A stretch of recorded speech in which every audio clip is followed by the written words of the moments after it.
Hey, hey, hey, hey. All right, welcome back, everybody. It is day two, This is June yours. 23rd. We Yeah. got Best Bets brought to you by Sosa and Rex. We're live on Sosa's Twitter, live on our joint YouTube account, and we're also live on Twitch. If you're watching us on Twitch, you're crazy, but make sure to Good give for us sure. subscribe to us on YouTube. Check us out on Twitter, retweet that shit. What's up, Sosa? How are you? Man, I'm chilling. Janky night in baseball, but not a bad one. Just it was just not the best. Went 50% on the night, but we bounced back today. A lot of positive takes from yesterday going into today, and Antonio Brown's off probation. So let's get to it. I mean, let's get to some money today. That's that. How's your day going so far? How's your Yeah, night? survive in advance, and you paid the juice. It is what it is, but who cares about paying the juice? That's the price of paying. Thanks. We have a full day of footy coming up today. With you can go Euros right now Right. into more Euros into Copa into MLS if you're just a hard on junkie, but you're definitely got to be working that Bucks Hawks game in there because that's what we'll be covering today. We'll go through 1 year or 2 Euro matches, one Copa match, NBA, and then into MLB. As usual, make sure you guys hit us up in the comments if you think we're wrong, which we never are. But if you think we are, we'll go back and forth if you want to be featured. If you want to give us your best play for the day, hit us up there. Ooh, wee.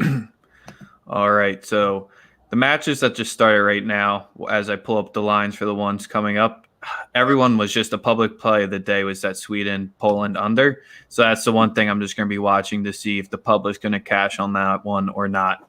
But let's just get into it and get into the big daddy of France versus Portugal today. The I, stars, man. Stars are coming out today. It's gonna be lovely to see. so I guess the best way to put this comparison of to this match is if like Georgia and Alabama are playing on the last day of the regular season before the SEC championship game, because France, it means absolutely nothing to them potentially because they've already advanced. They're sitting at plus 110 with Portugal. The way that they're slated right now, even if they do take a loss, their goal differential will probably still get them through. And we know in all 2016, they were one of the last teams through and they ended up winning that Euros. So it's, especially if you watch that Portugal Germany match, it's very hard to not be all over France at plus 110, plus 115, depending on your book, because I mean, we watched that match. There's not much to say if you watched it, how bad Portugal was and how poor they just showed up there. So with this Who on defense of goal? how It's pretty sickening, bro. It's pretty sickening stuff. I mean, I'm a huge Ronaldo fan, so it was equally devastating for me. What's up, casual? How are you today, bro? Just it is like I said. I expect offense, hopefully. But just in general, like you said, that was a great comparison with the whole Alabama Georgia situation. It's like the same thing. So I expect some goals, but I think it'll end up being a tie probably. yeah, I really want to be on this France money line at plus 110 because that's just way too good to be true. And especially if Havertz and that Germany top line's giving Portugal and Semedo headaches. Good Lord. Good luck with Griezmann, Mbappe, and Benzema up top there. That should bode much better. But It's I think extremely this is one to look for the lineups. Look for the lineups here, but I'll have a small piece probably on France at some point in this one. yeah. I'm staying away from it as a fan personally. Um, I just want to see Cristiano win a trophy as in a uniform and actually get to play this time. That'd be pretty sweet. So like that's something that I would love to see. So I'm just like I said I'm staying away and looking at it as a fan. I may end up betting whatever you say to bet though because you've been really good at the Euro so far. You just got to know when to pick your spots. Ooh, Sweden's already got one in. The public with that under ain't looking good early. A potential under that I do like. Thank you, casual. Yeah, we did cash on the first official play of the Sosa and Rex stream yesterday, so glad you're able to get that plus money there.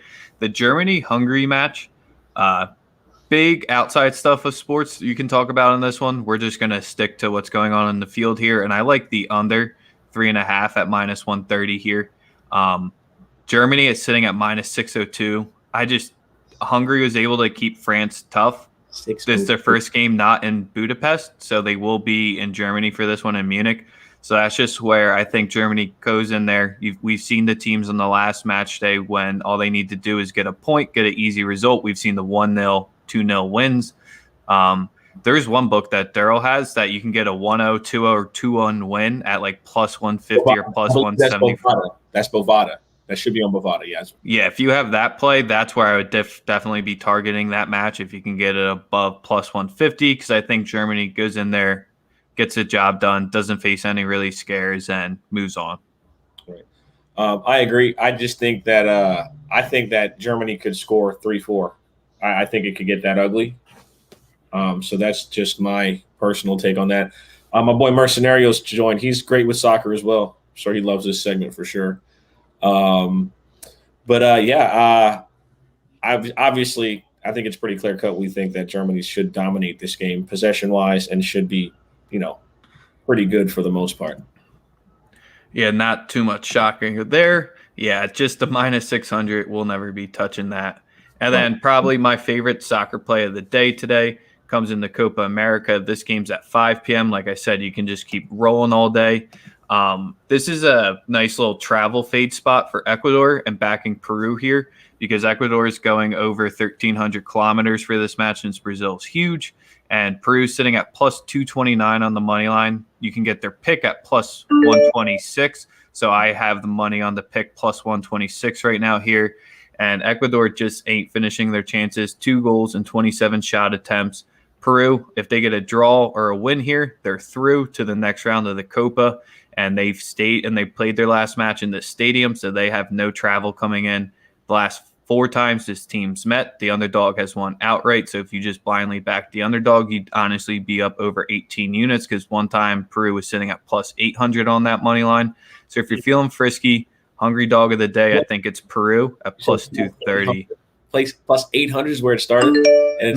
No, their last match they played 2 weeks ago, Peru was sitting at plus 800 and cashed. Jesus. Well, yes. So I got the pick at plus 126 here with Peru. It's a fade Ecuador spot. Their top striker, Valencia, will be out due to yellow card accumulation as well. So already 2 goals on 27 shot attempts. They're just not finishing. Maybe they find their scoring boots today and bring them to the pitch, but we're going to bank that Peru gets this one, at least with the draw. We get our money back on that pick. Amen. All right. Well, I'm obviously going to roll with it, because this is something that you definitely were locked into from the jump. So I'm liking the confidence for sure. I'm definitely gonna play that. Yeah. I mean, outside of that, that's all we got for soccer. We can head into the NBA tonight. Obviously, one game on the slate. It's going to be one game for the rest of the season. Obviously. Last night we had the Suns game, which ended in dramatic fashion. We had DeAndre Ayton, come up with that huge alley-oop dunk to win the game. They're calling it the Valley Oop. I don't know if you've seen that. It's now no, I haven't. We referred to as the Valley Oop. Great.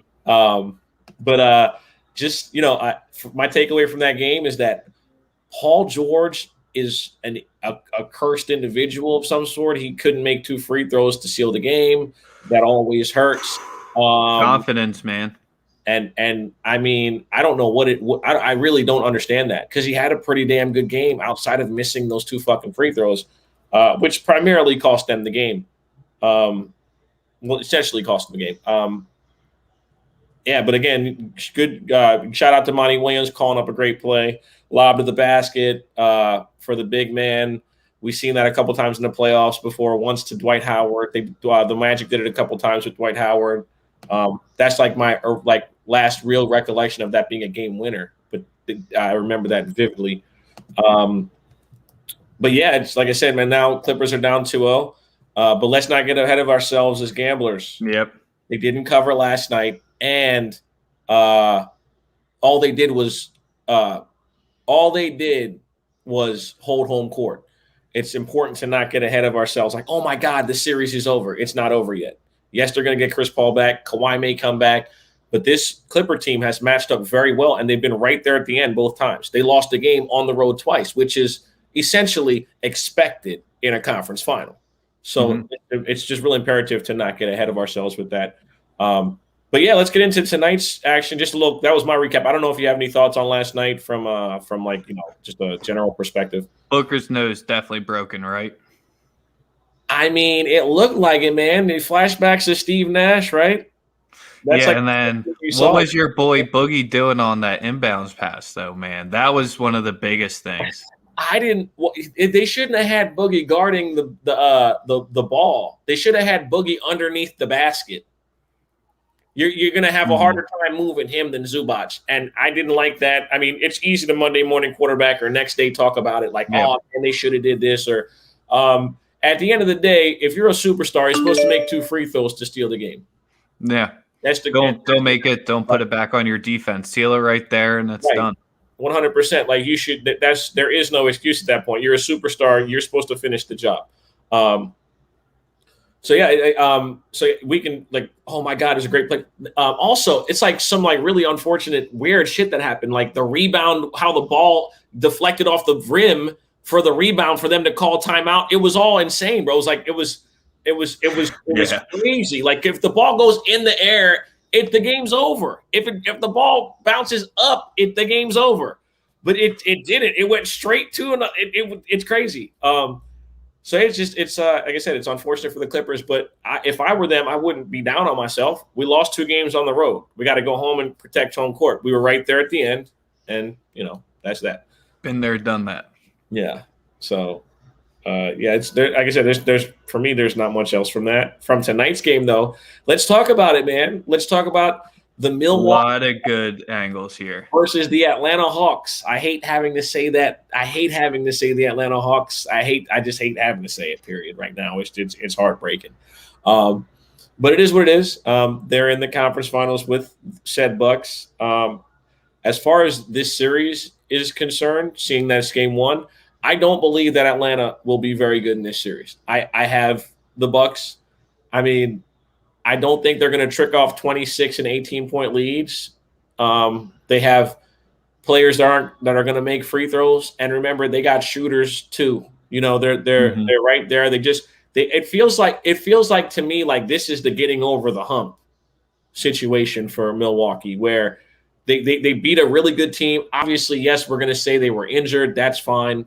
But sometimes that's the emotional turning point you need for an organization, like to get to the conference final and to actually take the next step. I look at this Atlanta team, they're overmatched.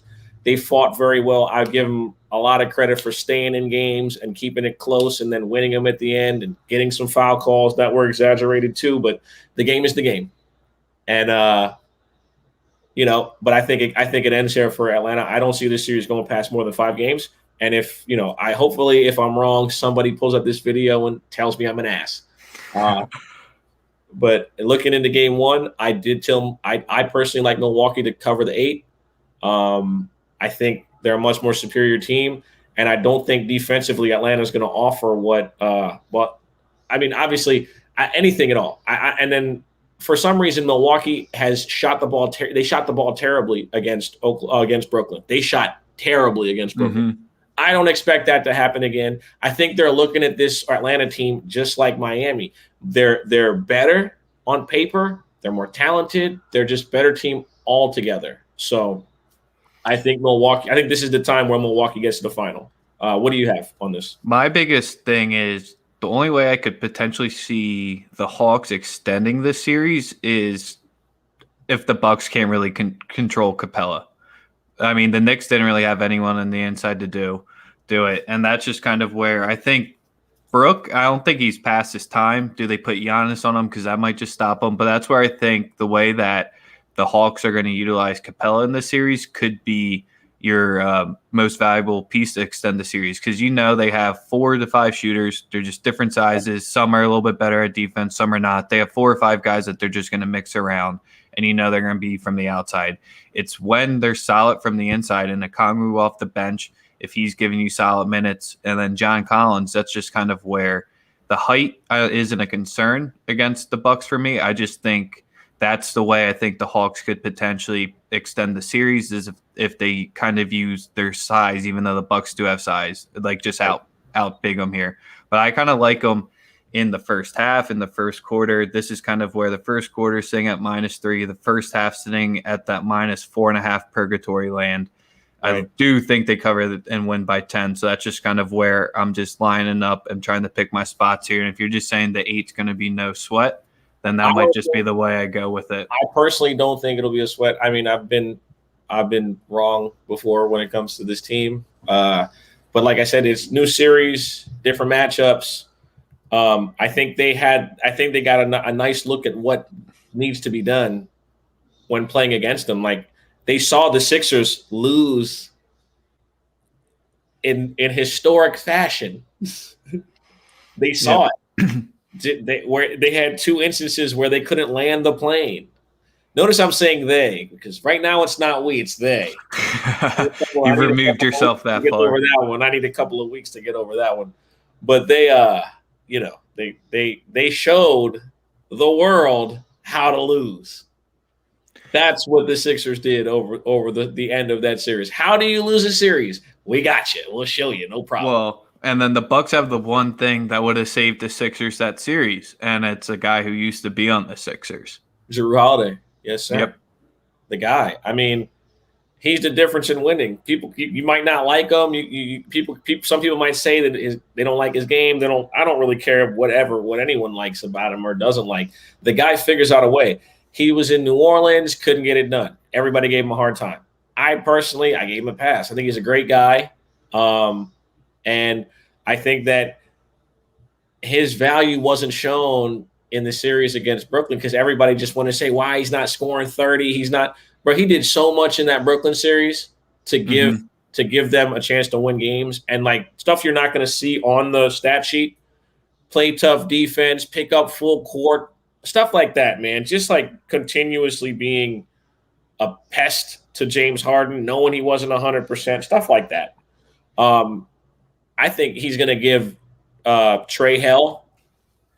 So I'm taking Trey points under against Milwaukee. Ooh. That's something I like. I'm going to take his points under. First game, at least, on the road.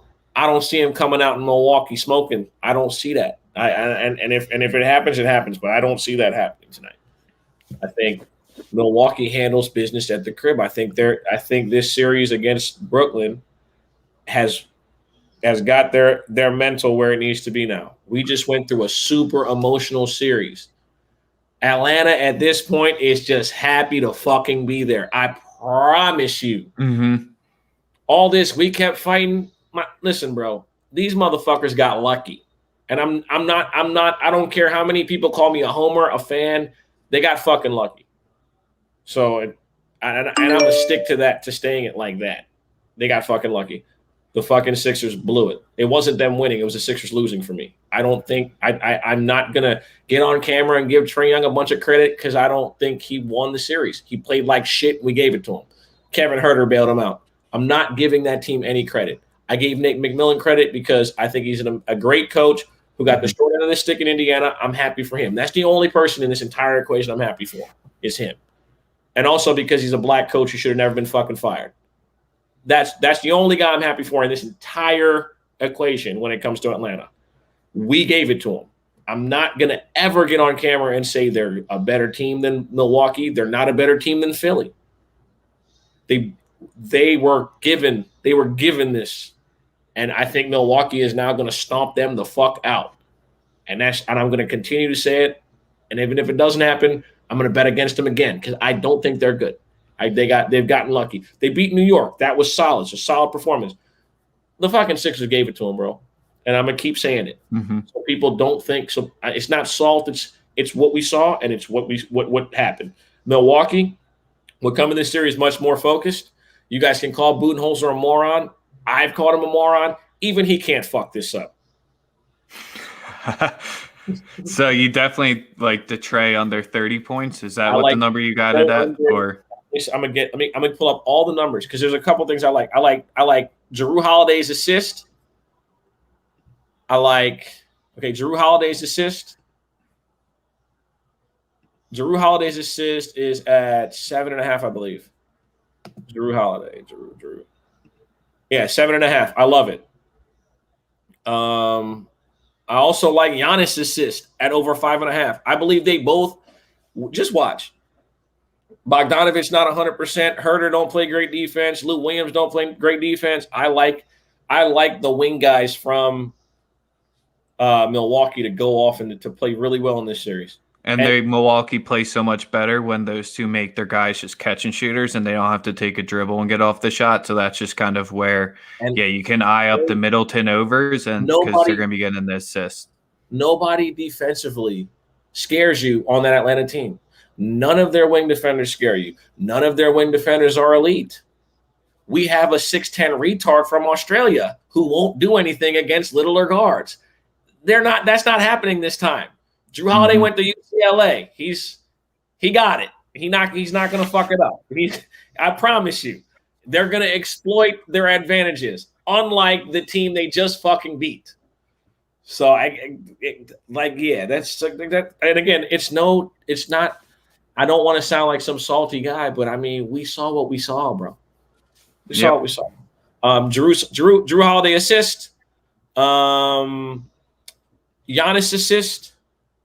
Trae Young, I believe his points is like 28.5. I got him under 28.5 tonight for certain. And quote me on that. I also am gonna if they're gonna offer, they won't offer Bryn Forbes till the next game probably, right? See, right now they have Connaughton on there, but Bryn Forbes didn't get playing time in that series because he was a defensive liability in the last series.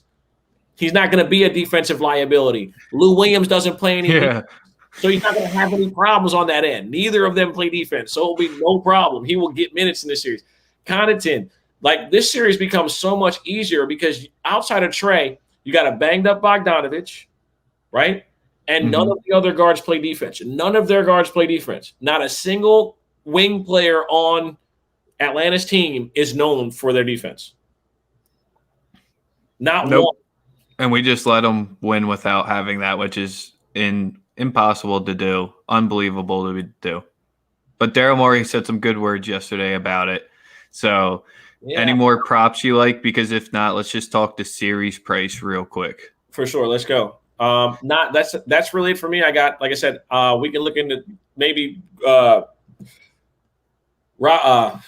bad. Brook Lopez's threes over 1.5, and that would be pretty much it for me. Drew's assist, Giannis assist, Trae Young's under points. Yep, and then the Hawks series to win it just sitting at plus 365. Pretty big number. Doesn't do much to try to get me onto it, just because I think the Bucks do take care of business the first 2 days. If you really want to hop onto it, wait till game 3, because I do think the Hawks will protect home at least a decent amount. So that's just kind of where, if you like that Hawks price, just wait for them to drop too. And then the Irzak series, you said you kind of like the Bucks in 4-1 or 4-2, and that's where at plus 130, plus 250. 4-1 or 4-0.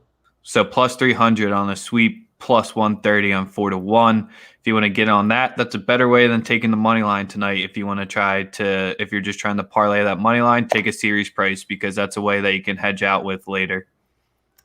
That's a great point. But yeah, just as far as the series, I think five games max. I don't think Budenholzer, there's no way Budenholzer can fuck this up. So it's one of those situations where it's like, you don't trust him 100%, but he can't fuck this up. It's not possible. Impossible. We'll just know he'll look lost regardless. That's the one thing that we know. He might have it under control, but he doesn't look like he has it under control. And he will wear a fleece. One thing you can count on is that Mike Budenholzer will be wearing a fleece. All right, let's talk Lotto real quick before we get into the Diamond. Biggest winner obviously has to be the Pistons, and then the two teams I'm pretty sure we picked were the Cavs and the Raptors, and they both ended up moving up. So I don't know if the NBA listened to us. The Rockets ended. Remember, I said they would try to fix it for. I was thinking maybe Oklahoma City or Houston. Houston got the second pick. I'm happy for the Rockets that they're going to get somebody that's going to help the franchise a lot. But yeah, and also the people at ESPN seem to agree with me that it is the best draft in over 15 years, maybe the best one since LeBron James. I don't and this is just pure analysis. This is the most talented like draft I've seen in a cool minute. And I don't want to say ever, but I think when it's all said and done, like in the last 20 years, this is going to be the best draft since LeBron James came in the league. I really believe that. I think like from a top to bottom standpoint, it's so many players that can be career role players and be really good and fit in on good teams immediately and contribute to winning. Because remember, it's not just, are you going to turn the franchise around? We know Orlando's not going to be good next year. Right? We know that. You know that. I know that. We don't even have, we both have that crystal ball. You know what I mean? But I mean, like, there's so many players that can really impact teams. Like Oklahoma City can get 3 guys that could be NBA starters for the next 10 years in the three spots that they're in. You know, and that can really flip the fortunes very quickly for any franchise. Yeah, I'm just going to be interested to see the Pistons obviously are taking Cade. I think everyone at this point would be extremely shocked, but they have a lot of forwards in that lineup. Now a bunch of good young forwards and centers in there. So then they do have some cap space. So let's see if they start capitalizing on this guard market that's potentially coming up, because if they're building it just like the Suns. A bunch of 3-and-D guys, right? You need that ISO scorer and you need that star point guard. You got Sadiq Bey, spreads the floor. I don't think Killian Hayes is good. I never have. I think he stinks. I don't think he's good. I don't like him at all. He's also like 18 or 19, so that might not be fair. But nothing about his game like makes me say Killian Hayes is going to be the future. Nothing. I see nothing. Isaiah Stewart's good. He had a good rookie season. But this is the only problem with like going off. Like Sadiq Bey is going to be a great NBA fit. We know that. Catch and shoot. And he comes from a program that has the pedigree of producing a bunch of NBA players. Isaiah Stewart, we don't know, right? When you're putting up numbers and your team is trying to tank, we saw that with Michael Carter-Williams, right? We thought, oh, man, he's going to be good. But management knew he wasn't the guy. They knew Rookie of the Year, Michael Carter-Williams. Put some respect on that name. Oh, Lord. I mean, the guy who got drafted, who got traded right after winning Rookie of the Year because he played 70% of his minutes against the backups and played in like more games decided by 25 points than any team ever in the history of the NBA that season. We were that bad. So, yeah, it's the same sort of thing. It's like we don't know if they're really good. Like they developed, yes, they put up numbers, yes, but I mean, when they were trying to lose, like, are those numbers going to translate to winning basketball when you add other players in, or was that just an aberration of them playing against second units and third units? We don't know that. Sadiq Bey, I will give him that. I think he is a long-term the most threes. He's a long-term fit in the NBA because he fits the game. Isaiah Stewart, I don't know. I have no idea what his ceiling is, just because we don't know how fulfilling his numbers really were. But yeah, that's coming from Washington. You can't really trust that program, right? You never know. So like, I'm very excited. I'm excited for Detroit, man. They haven't had a franchise guy since the guy who was at the draft lottery yesterday when they had Ben Wallace, and when they had like actual guys who we knew about. But yeah, it's finally. Hopefully it's a turn of things. But Detroit's always been a good basketball town too. It's just they've had a dip in the last decade, and this is the NBA rewarding them for getting back to that point where they need it. So hopefully Cade works. I think Cade is going to be a good fit anywhere he goes. But like I said, also for anybody who didn't get the first pick, there's a lot of players in this draft that are going to help NBA teams, and they're going to be really, really fucking good. So can you say there is a loser of the draft then before we get into MLB? Loser in the draft? Probably Oklahoma City, because even though they have volume picks, right? We know Presti's good with drafting, but like the fact that you couldn't get one of the top 5 guys is kind of heartbreaking, man. And then you're going to be looking at Scotty Barnes, which is I've compared him to Ben Simmons, like almost in a nutshell, is almost the same player. He's more of a shot, but it's just their games are so similar. It's such like I would say that would be the team, man. If I had to. they're the team that really like to miss out on a top 4 guy and like to see Cleveland get another one.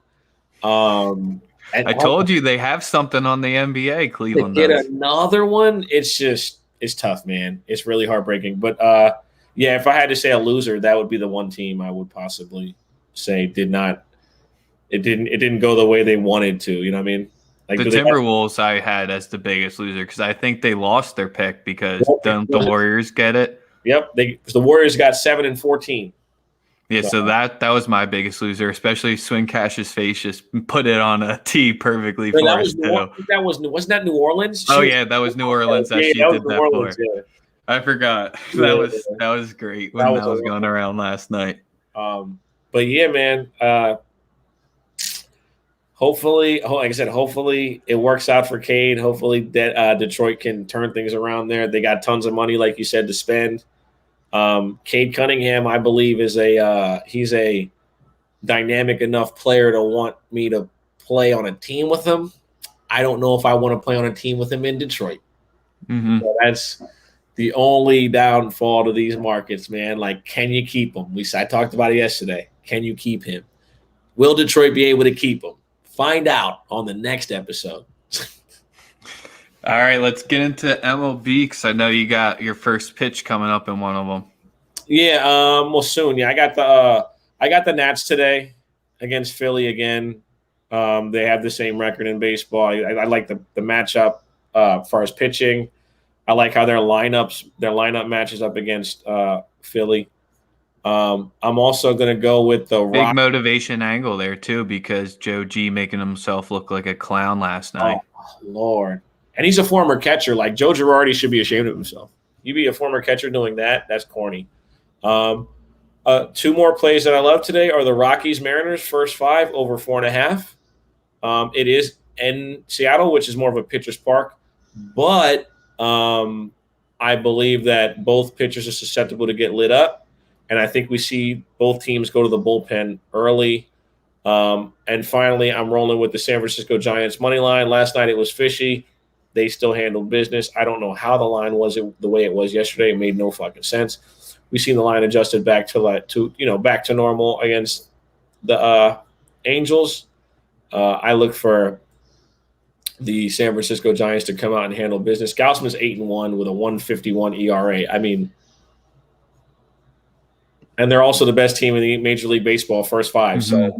So like, there's like, unless this is like a supreme setup where it's like he just comes out and just has a fucking burger of a game. I expect Gausman to handle that lineup pretty well. And I don't care if Shohei Ohtani's pitching. Like, I don't care. Like, that has no bearing or work. Because that's so much affected into that Angels price right there too.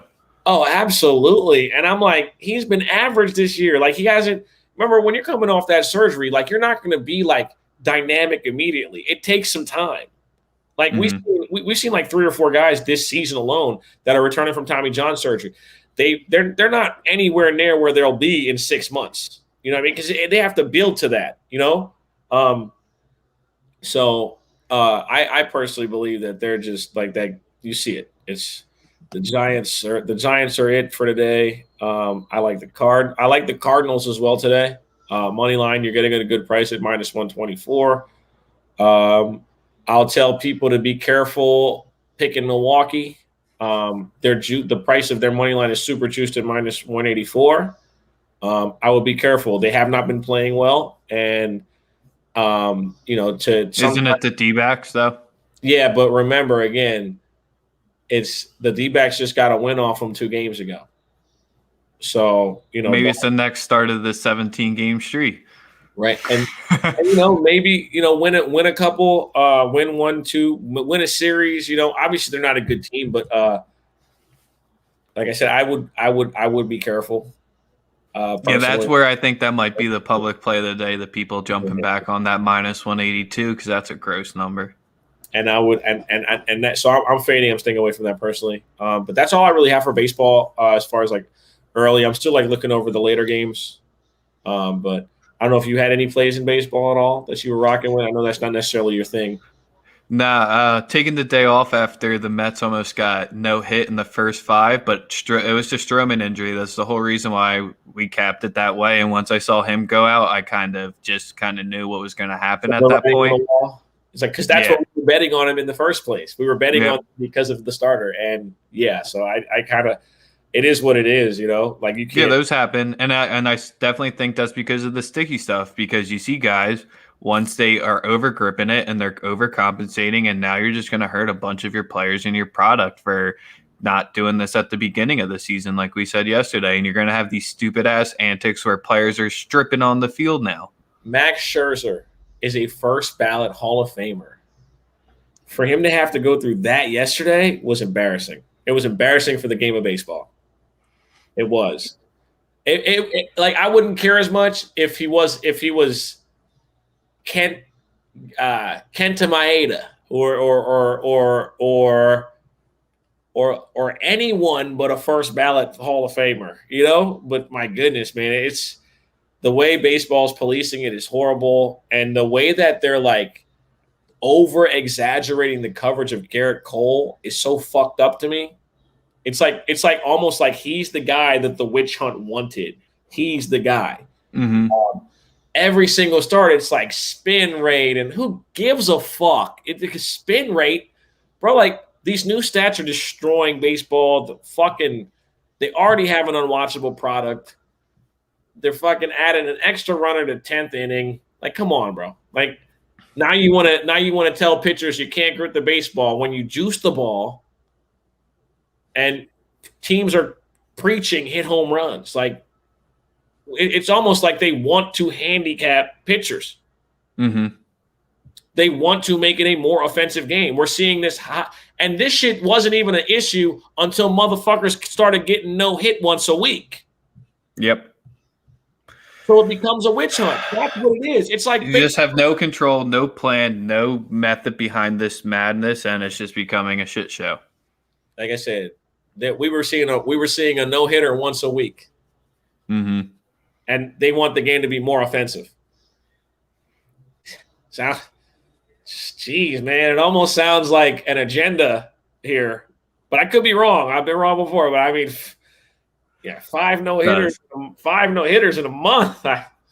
We got to do something, kid. We got to do something, man. For quick, bro. It's clear and it's so fucking obvious. That's what makes it worse. It's obvious as fuck. Like, it's like almost WWE at this point, bro. 5 no hitters. As soon as that happens, we're talking about spider tack and stick. Man, get the fuck out of here. They've been doing that shit forever. It's just sweat. Right. It's just like there's no crying in baseball. There's sticky stuff in baseball, man. They put it on the bat. They put it on the ball. Listen, if pitchers can't use pine tar, batters shouldn't be able to either. Mm-hmm. Nope. That's a whole different podcast or live stream. It's just talking about all what's wrong in baseball. But yeah, like I said, that's just the frustrating part. I just had to get that off my chest, man. Like, yeah, the last action that I do like for today is the Seattle Sounders money line sitting at -167. I think that's a great parlay anchor spot. Find something a little bit lower that you have a good feel on. If you're feeling a little frisky, they're home against Real Salt Lake. I'll give you something to pair with that. I give you a parlay to pair with a parlay piece to pair with that. We can tweet it out. Word. I'm gonna go with, if you can get it, 3 pointers in the Hawks game. Another parlay piece. Jrue Holiday over 1.5 threes. Is it -146? Yeah, it sounds like a beautiful 1-2 punch right there. One early, one late for you there. Yeah, MLS has a bunch of minus prices because it's midweek matches. I like to dabble more in the weekend matches than the midweek. All right. Yeah, I would rock with that heavy. Jrue to hit 2 threes. Like I said, it's going to be a much simpler series for Milwaukee. Kevin Durant's not on the other side. So, nope. There's no doubts in my mind that Milwaukee takes care of business. But again, man, anyone that joined us, I'm happy that we were able to hop on today again, do some more picks. Hopefully, we make some money. That's the key. Let's get some money. Yeah, Mike popped up late. We got to be more. We're listen. I promise you. After today, we're gonna have like this a little more scheduled. That's like the key. But yeah, other than that, man, thanks for doing this as usual. yeah, like you said, we're gonna get more set up. We're getting our feet under us now. That's number 2. We'll probably start working in some guest eventually who wants to come in and hang out with Sosa and Rex on our corner. Unless you just want to make it seclusive and then fuck you guys. But no, we're just kidding. Yeah. We share all the money. There's so much money to be made for everyone. So hop into our DMs if you ever want to slide into a spot. Subscribe to us on YouTube. We just got that channel up yesterday if you rather watch us there than Twitter. But other than that, thank you as usual, fellas.